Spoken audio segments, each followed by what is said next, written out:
physically, you must be like Jean Beliveau or something. Well, it must be all the yoga exercises I've been doing or something, because I felt I've had a lot of energy this year. And being Year of the Child, we felt that this was the year to do as many shows as physically possible, because there seemed to be the demand for it, and you know, you're only too happy to meet the demand if you can. Your children are from 3 to 7 years old, essentially. That's right, the children that I sing to. Yes, yeah. But physically, they still have to look all the way up there and see this man, and you're a grown-up, and you're one of those other people, those big people. Yeah. How do you compensate for that when you're performing? Sit on the floor or something? No, I think I just try and let them know that I'm on their side.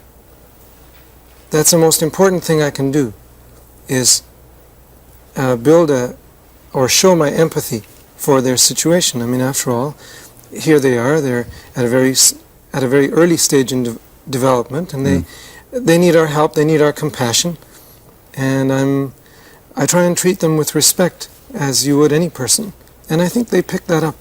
How are you going to follow up a year which included 155 shows? I mean, this took you to every concert hall in the country a couple of times over.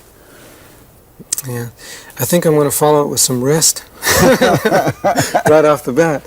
And next year we'll probably see another album. Yeah. And I want to also delve a little bit deeper into the early childhood education that I'm becoming very interested in now, just to find out more about children, to find out more about what a successful adult-child relationship can be, and even more important than that, Harry, the whole question of life itself. I mean, you and I are also growing children, and I mean that when I say it.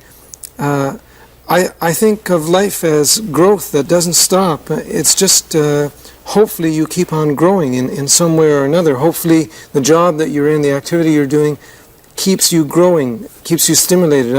Otherwise you're somewhat dead. You know, it's this focus of children has let me look at life in a very large sense, in the greater sense of it. Now you do it on a one-to-one basis with the children. You go and you see them. They see you, the very person, the flesh and blood, and they buy your records in great numbers, which must be very satisfying. But could you not get to more of them in a television program, say? I mean, and if so, what would make a good children's television program, as far as you're concerned? Well, television is a temptation, you know. And I've been approached to do some TV work. I don't know. See, the thing I like about records with children is that records are like books in a sense. The children can listen to the record and participate in the singing and still make up their own images. Whereas, as you know, television is a kind of medium where it's all done for you, pretty much. So if I were involved in a TV show, I would probably want it such that it would stimulate the children's minds to go away from that show and to extend and practice some of the things maybe they saw in the show, or get them thinking beyond actually watching that show. I wouldn't want it just to be an entertainment package.